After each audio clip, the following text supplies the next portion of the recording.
এরকমই একটা প্রশ্ন বেগম রোকেয়া সাখাওয়াত হোসেন করেছেন অর্ধাঙ্গী প্রবন্ধে এবং তিনি আসলে প্রশ্ন শুধু করেনইনি, প্রশ্ন করতে শিখিয়েছেন। মানুষকে চিন্তা করতে শিখিয়েছেন। বিশেষ করে নারীদের মনে এই চিন্তার উদ্রেক করেছেন যে তাকে আসলে অর্ধেকটা জুড়ে যদি থাকতে হয় তাহলে তার কি করা উচিত। এবার চলো দেখি কিভাবে তিনি এই বিষয়টা খুব সুন্দর করে প্রকাশ করেছেন। কোনো রোগীর চিকিৎসা করিতে হইলে প্রথমে রোগের অবস্থা জানা আবশ্যক। তাই অবলা জাতির উন্নতির পথ আবিষ্কার করিবার পূর্বে তাহাদের অবনতির চিত্র দেখাইতে হয়। এই অংশে শুরুতেই তিনি বলেছেন যে একটা প্রবন্ধ তিনি এর আগে লিখেছিলেন যার নাম হচ্ছে স্ত্রী জাতির অবনতি। এই প্রবন্ধে তিনি দেখাতে চেয়েছিলেন নারী জাতির যে অবনতি এবং তাদের যে দুর্দশা এর পিছনে কারণগুলো কি এবং অনেকটা মেয়েদেরও যে কিছুটা অপূর্ণতা আছে, অযোগ্যতা আছে সেই বিষয়গুলো তিনি দেখাতে চেয়েছিলেন এবং ওখানে একটা প্রধান কারণ ছিল দাসত্ব। অর্থাৎ মেয়েদের ভিতরে যে মানসিক দাসত্ব থাকে যে আমি যখন বাবার বাড়িতে থাকবো তখন বাবা যা বলবে, ভাই যা বলবে সেটাই আমাকে মানতে হবে। স্বামীর বাড়িতে আসলে স্বামীর দাসত্ব মেনে নিতে হবে। বৃদ্ধ বয়সে পুত্রের দাসত্ব মেনে নিতে হবে। তো এই যে একটা মানসিক দাসত্ব এটা ছিল হচ্ছে নারী জাতির অবনতির প্রধান কারণ। এবং সেই সাথে তিনি ১ম এ যে লাইনটা বলেছেন যে ডাক্তার যখন কোনো রোগের চিকিৎসা করে তখন সেই রোগটা কি অবস্থায় আছে সেটা আগে বিচার করতে হয়। যেমন ধরো ক্যান্সারের চিকিৎসা যখন করতে হয়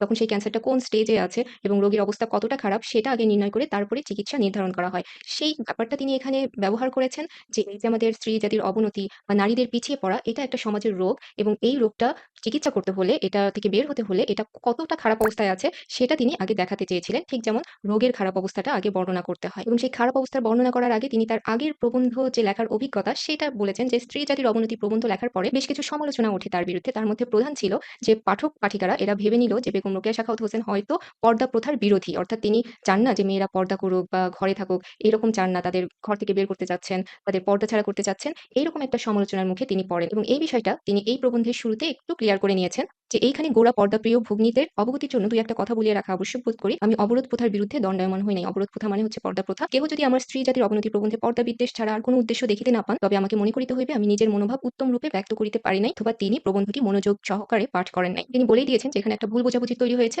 যে তিনি পর্দা প্রথার বিরুদ্ধে লেখেন নাই। কারণটা হচ্ছে তিনি সকল নারী জাতির উল্লেখ করেছেন এবং এখানে সেটাই বলেছে যে সকল সমাজের মহিলাগণই কি অবরোধে বন্দিনী থাকেন অথবা তাহারা পর্দানসীন নহেন বলিয়া কি আমি তাহাদিগকে সম্পূর্ণ উন্নত বলিয়াছি।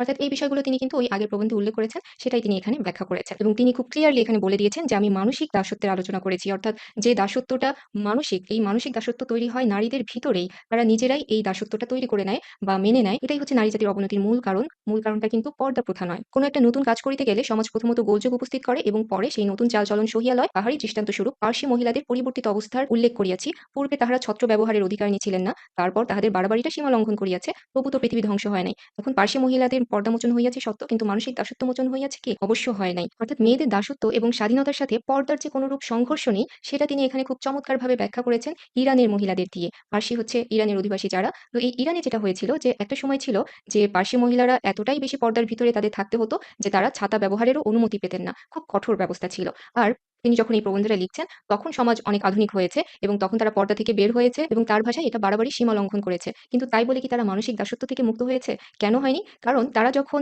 পর্দার ভিতরে ছিল সেটাও যেমন পুরুষের ইচ্ছায় ছিল, আবার যখন পর্দা থেকে বের হয়েছে সেটা পুরুষের ইচ্ছায় বের হয়েছে, নিজের ইচ্ছায় নয়। এই যে নিজের ইচ্ছার অনুপস্থিতি এইটাই হচ্ছে মানসিক দাসত্ব। যে পুরুষ আমাকে যখন যেভাবে দেখতে চেয়েছে আমি তখন সেভাবে থেকেছি। নিজের ইচ্ছা মতো থাকিনি। এইটার বিরুদ্ধেই তিনি কথা বলতে চান এবং সেই সাথে এটাও বলেছেন যে এইরকম আধুনিকতার কোনো অর্থ নেই। যে আধুনিকতা আমার নিজের ইচ্ছার বিরুদ্ধে সেটা পর্দা বিরোধিতা হতে পারে কিন্তু নিজের স্বাধীনতা হতে পারে না এবং সর্বোপরি সেটা প্রশংসনীয়ও নয়। কলম্বাস যখন আমেরিকা আবিষ্কার করতে কৃতসংকল্প হন তখন লোকে তাহাকে বাতুল বলে নাই কি? নারী আপন সত্য স্বামিত্ব বুঝিয়া আপনাকে নরের ন্যায় শ্রেষ্ঠ জ্ঞান করিতে চাহে ইহাও বাতুলতা বই আর কি। অর্থাৎ যখনই সমাজে নতুন কিছু প্রচলন করতে চাওয়া হয় সমাজ সেটার বিরোধিতা করবেই। কলম্বাস যখন আমেরিকা আবিষ্কার করতে গিয়েছিল সবাই তাকে বলেছিল বাতুল বা পাগল। তো সেরকম নারীরাও যদি নিজের অধিকারের কথা বলতে চায়, তাদের অধিকারটা বুঝে নিতে চায় সেটাও সমাজের দৃষ্টিতে বলবে যে এটা হচ্ছে পাগলামি। পুরুষগণ স্ত্রী জাতির প্রতি যতটুকু সম্মান প্রদর্শন করেন তাহাতে আমরা সম্পূর্ণ তৃপ্ত হইতে পারি না। লোকে কালী, শীতলা প্রভৃতি রাস প্রকৃতির দেবীকে ভয় করে পূজা করে সত্য।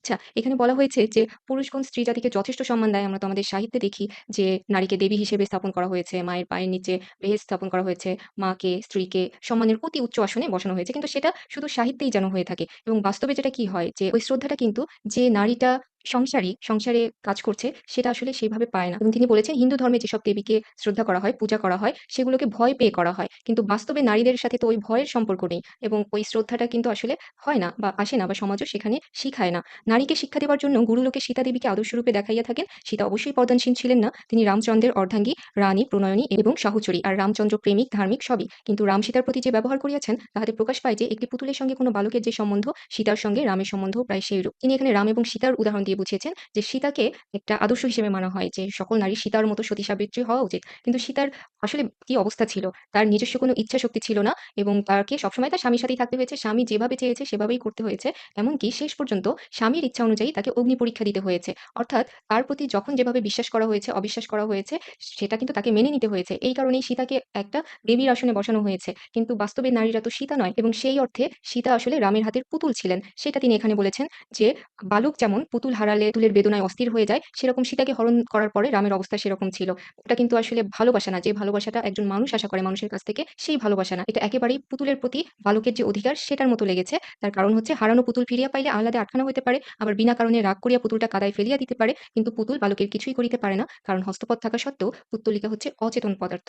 সীতাকে এখানে পুতুলের সাথে তুলনা করা হয়েছে। আর অচেতন পদার্থ মানে সীতার কোনো বক্তব্য ছিল না। বক্তব্য প্রকাশ করার ক্ষমতা ছিল না। রামচন্দ্র স্বামিত্বের ১৬ আনা পরিচয় দিয়েছেন আর সীতা কেবল প্রভু রামের সহিত বনযাত্রার ইচ্ছা প্রকাশ করিয়া দেখাইয়াছেন যে তাহারও ইচ্ছা প্রকাশের শক্তি আছে। একটু ব্যঙ্গ করেই তিনি বলেছেন এবং স্বামিত্বটাকে এখানে তিনি নেতিবাচক হিসেবে ব্যবহার করেছেন। যেটা প্রভুত্বের সমার্থক। সেটা কিন্তু কোনো সঙ্গী হিসেবে বা ভালোবাসার অবস্থান থেকে স্বামিত্ব না। এটা একেবারেই মালিক হিসেবে যতটা কর্তৃত্ব ফলাতে পারে সেখান থেকে তিনি বলেছেন যে এই স্বামিত্বের পূর্ণ ব্যবহার রামচন্দ্র করেছেন এবং সীতার ইচ্ছাশক্তি জীবনে একবারই প্রকাশ পেয়েছে যখন সে বলেছিল যে আমার স্বামী বনবাসে যাবে আমিও যাব। এটাই তার একমাত্র ইচ্ছাশক্তির প্রকাশ। আচ্ছা, দেশ কালের নিয়মানুসারে কবির ভাষায় স্বর মিলাইয়া না হয় মানিয়া লই যে আমরা স্বামীর দাসী নহি অর্ধাঙ্গী। আমরা তাদের গৃহে গৃহিণী, স্মরণে অনুগামিনী, স্মরণে মানে হচ্ছে আশ্রয় বা বাড়ি, সুখ দুঃখে সমভাগিনী, ছায়াতুল্য সহচারী ইত্যাদি। তার মানে তিনি এখানে বলছেন যে ঠিক আছে আমরা মেনে নিচ্ছি যে পুরুষ নারীকে অর্ধাঙ্গী বলে বা এটাই এখন সমাজে প্রচলিত হয়েছে। কিন্তু কলিযুগে আমাদের ন্যায় অর্ধাঙ্গী লইয়া পুরুষগণ কিরূপ বিকলাঙ্গ হইয়াছেন তাহা কি কেহ একটু চিন্তাচক্ষে দেখিয়াছেন? আক্ষেপের অথবা প্রভুদের সৌভাগ্যের বিষয় এই যে আমি চিত্রকর নহি নতুবা এই নারীরূপ অর্ধাঙ্গ তাহাদের কেমন অপরূপ মূর্তি হইয়াছে তাহা আঁকিয়া দেখাইতাম। বলেছেন যে আমাদের অর্ধাঙ্গী বলা হচ্ছে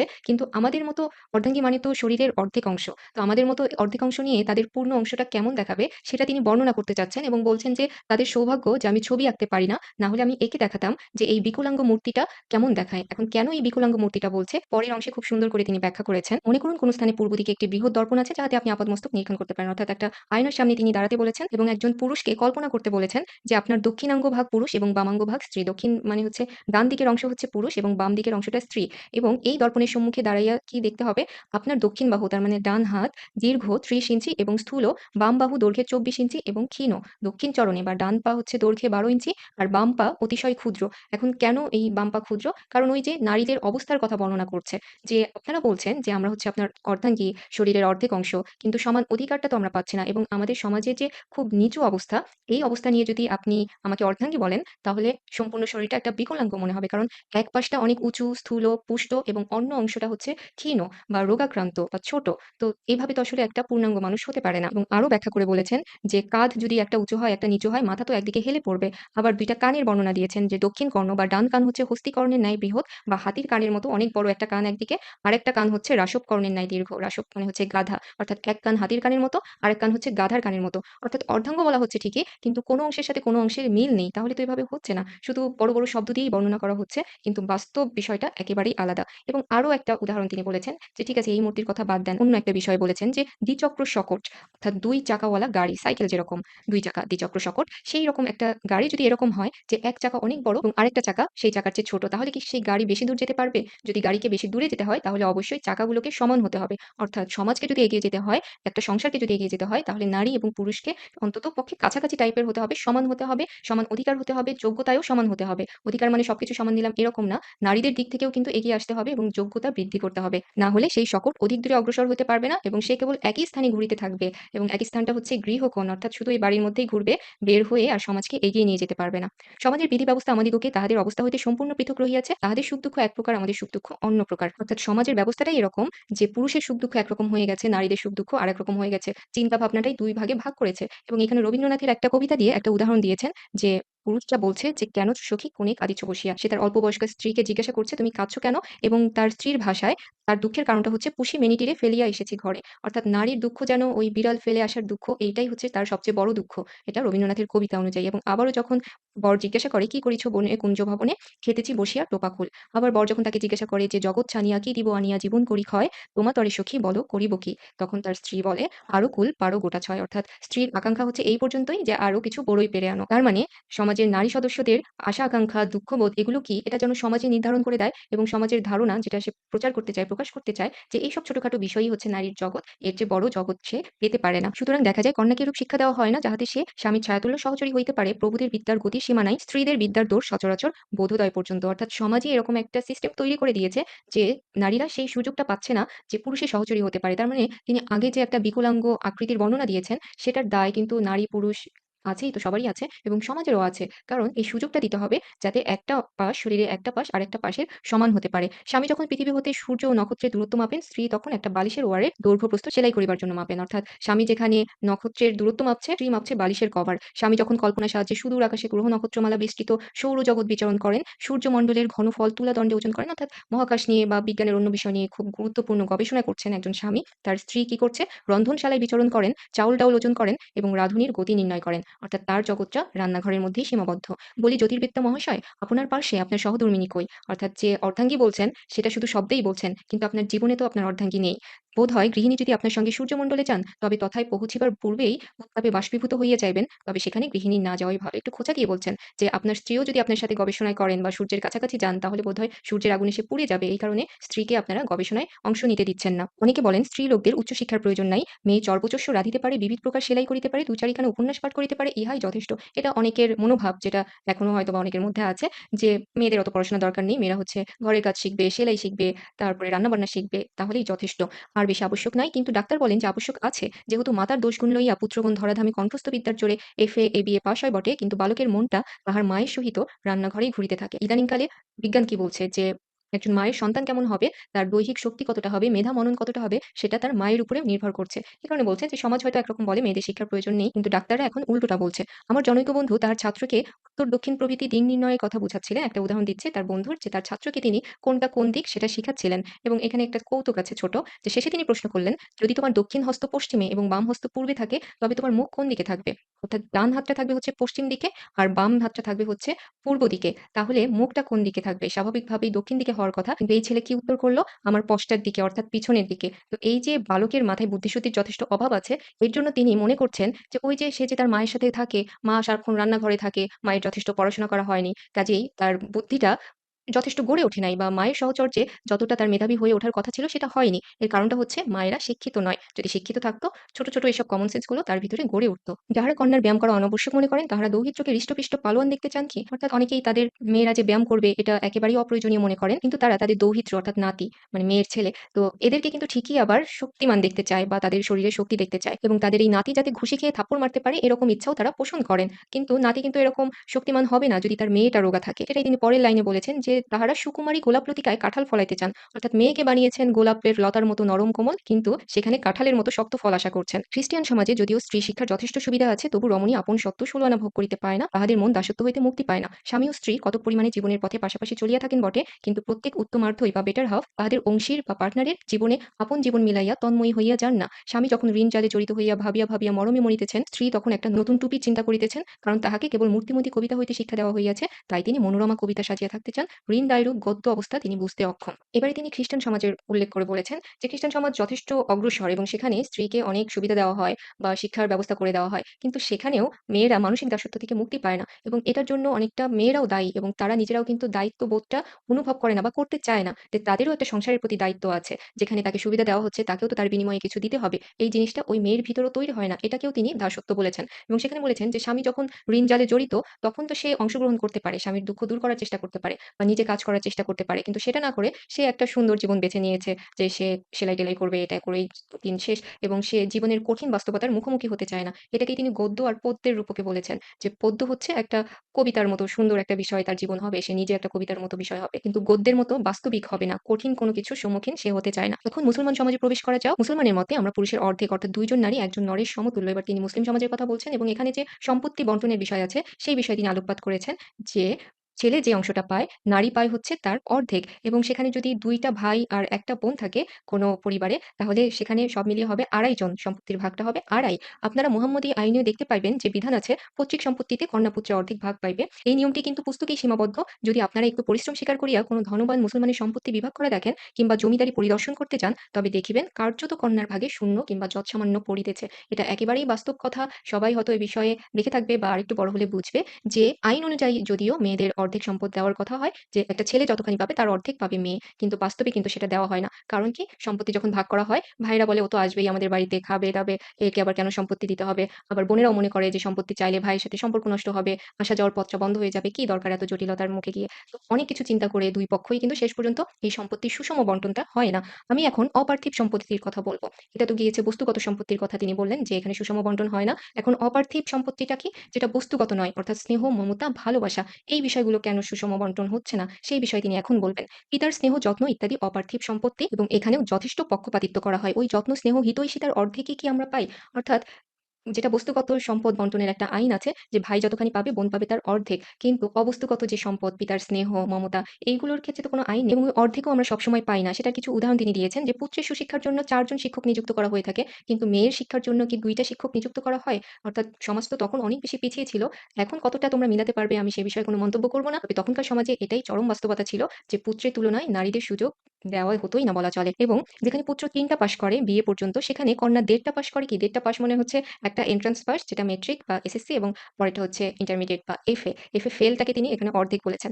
পুত্রদের বিদ্যালয় সংখ্যা করা যায় না, বালিকাদের বিদ্যালয় সংখ্যায় পাওয়াই যায় না। এটা সত্যি যে তখন মেয়েদের কোনো স্কুল ছিল না প্রায় এবং বেগম রোকেয়াই কিন্তু অনেক মেয়েদের শিক্ষার বিষয়টা এগিয়ে নিয়ে এসেছিলেন তখন। যে স্থলে ভ্রাতা শামসুল উলামা, সেই স্থলে ভগিনী নজমুল উলামা হইয়াছেন কি? শামসুল উলামা হচ্ছে জ্ঞানীদের মধ্যে শ্রেষ্ঠ। শামস মানে সূর্য, উলামা হচ্ছে জ্ঞানী। তাহলে ভ্রাতা বা ভাই যেখানে জ্ঞানীদের মধ্যে সূর্য হতে পারে, বোন সেখানে জ্ঞানীদের মধ্যে নক্ষত্র কেন হতে পারে না? নজমুল উলামা মানে হচ্ছে জ্ঞানীদের মধ্যে যিনি নক্ষত্র। এখানে মেয়েদের বিশেষণ হিসেবে তিনি এটা ব্যবহার করেছেন। তাহাদের অন্তঃপুরে গগনে অসংখ্য নজমুন্নেসা, শামসুন্নেসার শোভা পাইতেছেন বটে, কিন্তু আমরা সাহিত্য গগনে নজমুল উলামা দেখতে পাই। যে ঘরের ভিতরে অনেক নজমুন্নেসা, শামসুন্নেসা আছে, মানে মেয়েদের নাম রাখে তারা। এত বড়, বড় সুন্দর, সুন্দর গালভরা নাম মেয়েদের রাখে। কিন্তু সাহিত্য গগনে আমরা এই উজ্জ্বল তারাগুলো দেখতে চাই, শুধু তাদের ঘরের মধ্যে দেখতে চাই না। আমাদের জন্য এ দেশে শিক্ষার বন্দোবস্ত সচরাচর এইরূপ। প্রথমে আরবীয় বর্ণমালা, অতঃপর কোরআন শরীফ পাঠ, কিন্তু শব্দগুলির অর্থ বুঝাইয়া দেওয়া হয় না, কেবল স্মরণশক্তির সাহায্যে টিয়া পাখির মতো আবৃত্তি করো। অর্থাৎ যদিও কখনো মেয়েদের শিক্ষার ব্যবস্থা করা হয় এবং সেটা সর্বোচ্চ বিষয় হচ্ছে আরবি বর্ণমালা শেখানো এবং কোরআন শরীফ শেখানো এবং তাও না বুঝে পাঠ করা এবং বড়জোর দুহিতাকে, দুহিতা মানে হচ্ছে মেয়ে, যে কোনো পিতা যদি কোনো মেয়ের খুব বেশি ভালো চায় তাহলে তিনি কি করেন? হাফেজা করার চেষ্টা করেন। তার মানে কোরআন শরীফ তাকে মুখস্থ করানো হয় এবং যেটা না বুঝেই কণ্ঠস্থ করানো হয় এবং মুখস্থ করা হয়। এবং যদিও কখনো পারস্য বা উর্দু শেখানো হয়, তখনও এই যে ২-১ টা বই আছে যেমন বানাতুন নায় বা করিমা ববকশা এবর হালেমা, এই ধরনের কিছু কমন বই আছে, এইগুলো পড়িয়েই শেষ করা হয়। এবং বিয়ের পরে মেয়েরা কি ভাবে যে যাই হোক পড়াশোনা থেকে রক্ষা পাওয়া গেল। অর্থাৎ তারা ওই যে পুস্তক পাঠ করতে তাদের যে অনেক কঠিন লাগে, কারণ সেগুলো সঠিক প্রক্রিয়ায় হয় না। এই কারণে তার ওই বইগুলো পড়তে ভালো লাগে না। বিয়ের পরে সে ভাবে যে বাঁচা গেল এবং কোনো বালিকা রন্ধন ও সূচিকর্মে সুনিপুণা হয়। রান্না-বান্না, সেলাই তারা ভালো পারে এবং বাংলাদেশের মেয়েদের রীতিমতো বঙ্গভাষাও শিক্ষা দেওয়া হয় না। বাংলা ভাষাটাও তাদের শেখানো হয় না। কেউ উর্দু পড়তে পারে কিন্তু কলম ধরতে পারে না এবং তাদের উন্নতির চরম সীমা হচ্ছে সলমা চুমকির কারুকার্য, অর্থাৎ সেলাই যদি কেউ ভালো করতে পারে সেটাই বলা হয় যে তাদের উন্নতিটা অনেক হয়েছে। যদি ধর্মগুরু মোহাম্মদ সাঃ আপনাদের হিসাব নিকাশ করেন যে আপনারা কন্যার প্রতি কিরূপ ন্যায় ব্যবহার করে, পয়গম্বরদের ইতিহাসে শোনা যায় জগতে যখনই মানুষ বেশি অত্যাচার অনাচার করিয়াছে তখনই একজন পয়গম্বর আসিয়া দুষ্টের দমন পালন করিয়াছেন। আরবী স্ত্রী জাতির অধিক অত্যাচার হইতেছিল, আরববাসীগণ কন্যা হত্যা করিতেছিল, তখন হযরত মুহাম্মদ সাঃ কন্যাকুলের রক্ষক স্বরূপ দণ্ডায়মান হইয়াছিলেন। তিনি কেবল বিবিধ ব্যবস্থা দিয়েই ক্ষান্ত থাকেন নাই, স্বয়ং কন্যা পালন করিয়া আদর্শ দেখাইয়াছেন। তো তিনি বলেছেন যখনই কোনো জাতি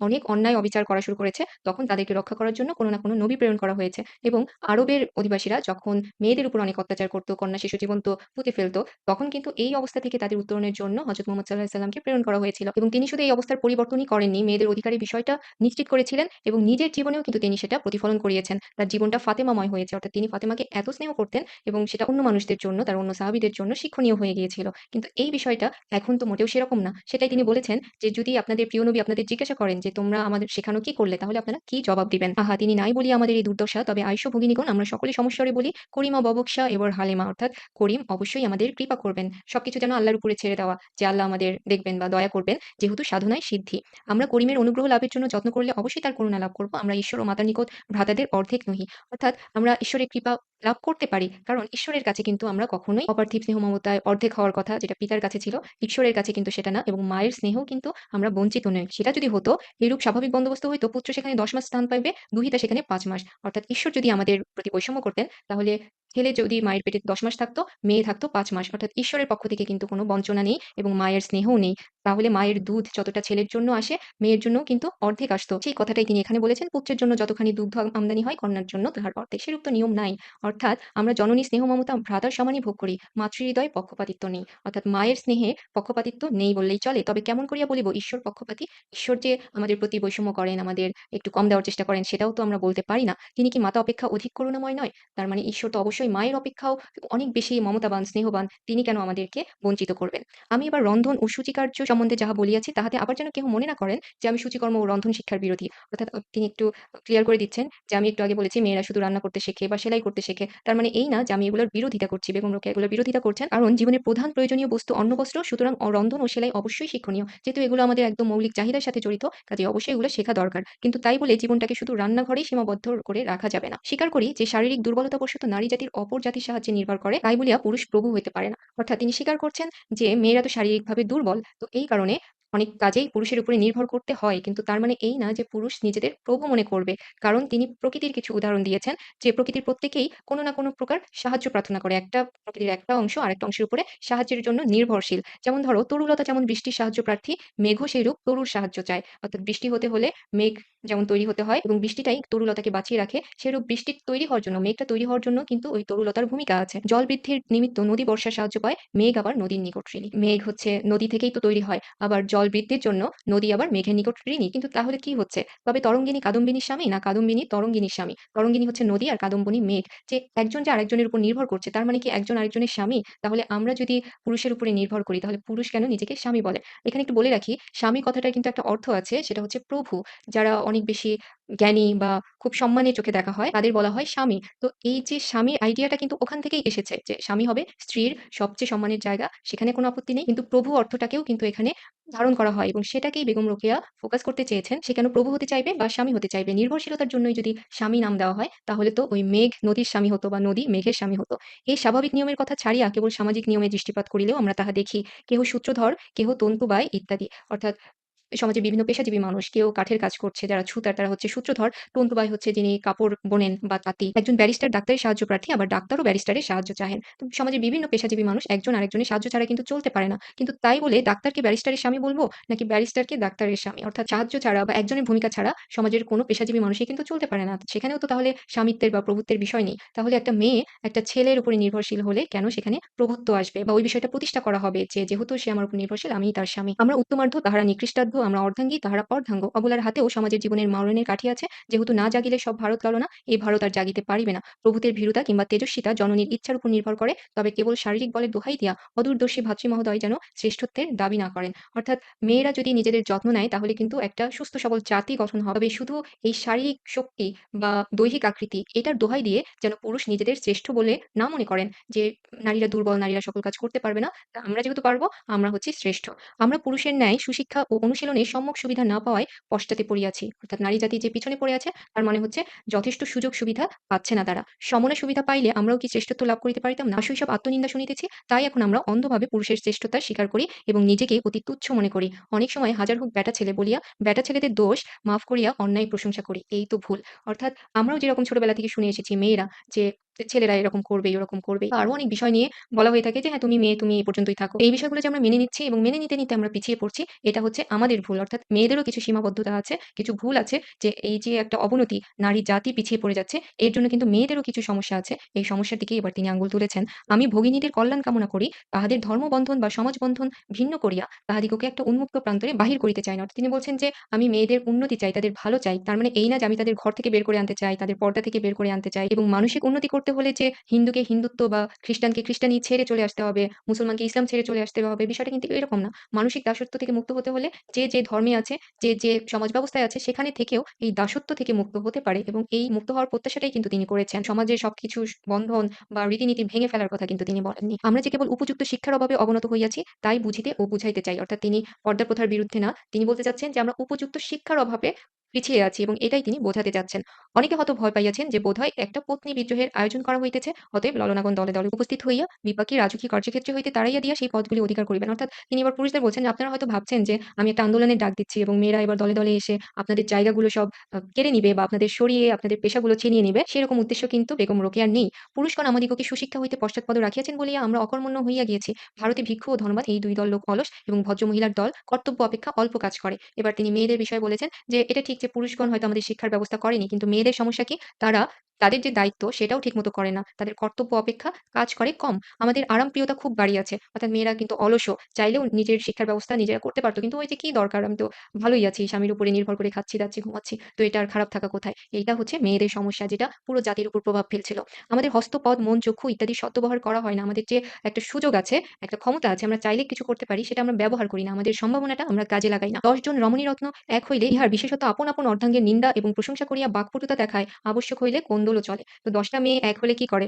যে মাঝে, মাঝে ঝগড়াও করে এবং যেটা খুব কমন সেটা হচ্ছে স্বামীর পরনিন্দা করে। কার স্বামী তাকে কি অত্যাচার করছে, কি যন্ত্রণা দিচ্ছে, এইসব বিষয়েই তারা বেশি কথা বলে। তারা যে শিক্ষা নিয়ে কথা বলবে বা কিভাবে নিজের অবস্থার উন্নতি করা যায়, এই চিন্তা কিন্তু মেয়েদের ভিতরেও নাই। এই সমস্যাটাও কিন্তু মেয়েদের পিছিয়ে আনছে এবং যেটা তিনি আগেও বলেছেন যে পুরুষরা শিক্ষার ব্যবস্থা করে নাই এটা যেমন ঠিক, সেরকম মেয়েরাও নিজেরাও চায় না, এটাও ঠিক এবং এটাও একটা বড় সমস্যা। আশা করি এখন স্বামীর স্থলে অর্ধাঙ্গ শব্দ প্রচলিত হইবে। অর্থাৎ তিনি একটু খোঁচা দিয়ে বলেছেন যে যদি মেয়েদের এরকম অর্ধাঙ্গী বলা হয়, ছেলেদেরও এখন থেকে অর্ধাঙ্গ বলা হোক। অনেক বড় একটা প্রবন্ধ, কিন্তু আমি তোমাদের জন্য খুব সংক্ষেপে কিছু পয়েন্ট বের করেছি যে এত বড় প্রবন্ধকে যদি আমরা সংক্ষেপ করি তাহলে তার মূল ভাবটাকে কিভাবে প্রকাশ করা যায় বা বেগম রোকেয়া আসলে কি বলতে চেয়েছেন? সেই প্রধান বিষয়গুলো হচ্ছে পর্দা প্রথা নিয়ে তার বিদ্বেষ নেই, যেটা তিনি ১ম এ এবং মাঝখানেও ক্লিয়ার করেছেন যে তিনি আসলে নারীদের ঘর থেকে শুধু বের করতে চান না, পর্দার বাইরে নিয়ে আসতে চান না। সেটা তিনি চাচ্ছেন যে মানসিক দাসত্ব থেকে মুক্ত হতে। পর্দা প্রথা নিয়ে তার কোনো কথা নেই। মানসিক দাসত্ব দূর করার কথা বলেছেন। এটাই হচ্ছে সেটার ২য় পয়েন্ট যে তার এই প্রবন্ধের মূল ভাবটা কিন্তু এইটাই, অনেক অংশ জুড়ে এটাই বলেছেন যে মেয়েদের মানসিক দাসত্ব দূর করতে হবে। যে ভিতরে যাতে চিন্তা জাগ্রত হয় যে আমারও একটা অধিকার আছে এবং শুধু অধিকার নয়, আমার কর্তব্যও আছে। স্বামীর প্রতি, সংসারের প্রতি এবং সমাজের প্রতি একটা কর্তব্য আছে। এই কর্তব্য পালন করার জন্য যখন একটা মেয়ে চিন্তা করবে, তখন তার মানসিক দাসত্ব মুক্ত হবে। দেবীর সম্মান নয়, মানুষ হিসেবে মর্যাদা প্রতিষ্ঠার কথা বলেছেন। অর্থাৎ নারীকে শুধু আমরা শব্দ দিয়ে, সাহিত্য দিয়ে সমাজের উঁচু আসনে বসিয়েছি, এটা একেবারেই কাজের না। আমরা যাতে মানুষ হিসেবে নারীকে সমান মর্যাদা দিতে পারি, সেটাই তিনি বলতে চেয়েছেন। নারীদের যোগ্যতা বৃদ্ধির কথা বলেছেন। নারীদের এটা নিজেদের প্রচেষ্টা হতে হবে। নিজে থেকে যাতে যোগ্য হওয়ার চেষ্টা থাকে। সম্পদ এবং ভালোবাসার সুষম বন্টনের কথা বলেছেন। এটা তোমাদের ব্যাখ্যা করেছি আগেই যে শুধু বস্তুগত বিষয় নয়, যে জিনিসগুলো অপার্থিব যেমন স্নেহ মমতা সেগুলোও যেন মেয়েদের প্রতি সমান দেওয়া হয়, এটাও তিনি বলতে চেয়েছেন এবং নারীদের জ্ঞান চর্চার প্রতি উদ্বুদ্ধ করেছেন। সর্বোপরি নারীরা যাতে শিক্ষিত হতে পারে এবং নিজে থেকে চেষ্টা করে, পড়াশোনা করে, এই বিষয়টাই ছিল তার উদ্দেশ্য। এই উদ্দেশ্যর জন্যই আসলে তিনি এত কিছু বলেছেন। নারীরা যখন জ্ঞান চর্চা করবে তখন খুব স্বাভাবিকভাবেই আর নারীদের নিয়ে এই যে স্ত্রী জাতির অবনতি, অর্ধাঙ্গী বা তিনি যত বিষয়ে কথা বলতে চেয়েছেন, এই কথাগুলো বলার আর প্রয়োজন হবে না। এই কারণেই তিনি বারবার বলেই গেছেন এবং বলেই গেছেন। আশা করি প্রবন্ধটা কিছুটা হলেও তোমরা বুঝতে পেরেছ। সবাইকে ধন্যবাদ জানিয়ে শেষ করছি। ভালো থেকো।